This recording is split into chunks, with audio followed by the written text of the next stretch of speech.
Hello সবাইকে নমস্কার, কেমন আছেন? আশা করি ভালো আছেন। তো আবার একটা সাধারণ রেসিপি নিয়ে চলে এসেছি।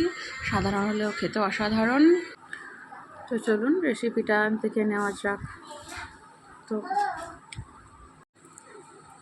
তো একটা বাটিতে 2 কাপ আটা নিয়ে নিয়েছি, হাফ কাপ সুজি নিয়েছি, হাফ কাপ টক দই নিয়ে নিয়েছি, একটু বেকিং সোডা, একটু লবণ দিয়েছি, 1.5 কাপ মতো চিনি দিয়ে দিয়েছি।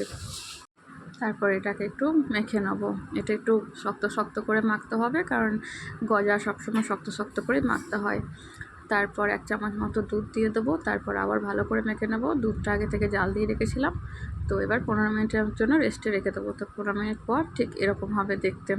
তো চলুন এদিকে কড়াই বসিয়ে দিই, তেলটা গরম করতে দিই ততক্ষণে। তো কড়াইয়ের মধ্যে তেল দিয়ে গজাগুলোকে বানিয়ে নিই। তো একসাথে অতটা পারা যাবে না, তো হাফ করে নিলাম, হাফ। তো এটাকে লম্বা লম্বা করব।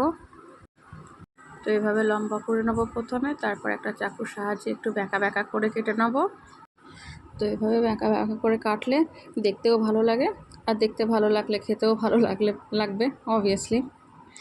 তো দেখিয়ে দিচ্ছি ঠিক এরকম হবে। তো আবার আর একটাও দেখিয়ে দিচ্ছি কেমন হবে।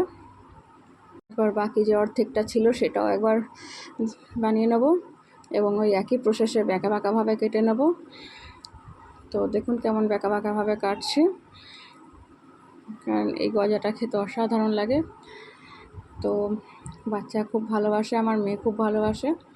তো এইভাবে সবগুলো বানিয়ে নেব, তারপর তেলের মধ্যে ভেজে নেব। তো সবগুলো রেডি। তো এবার তেলের মধ্যে ভেজে নিই একে একে। তো কেমন লাগলো রেসিপিটা অবশ্যই জানাবেন। ভালো লাগলে একটা লাইক করে দেবেন, কমেন্ট করে দেবেন। কেউ নেগেটিভ কমেন্ট করবেন না প্লিজ। ভালো না লাগলে একটু ইগনোর করবেন। ভালো থাকুন, সুস্থ থাকুন। আর দেখুন কেমন লাল লাল করে ভাজা হয়েছে, দেখতেও যেমন সুন্দর হয়েছে, খেতেও অসাধারণ হয়। আমার মেয়ের খুব ফেভারিট এটা। তো আপনারা একবার বাড়িতে বানিয়ে দেখতে পারেন। তো টাটা, বাই বাই, ভালো থাকবেন।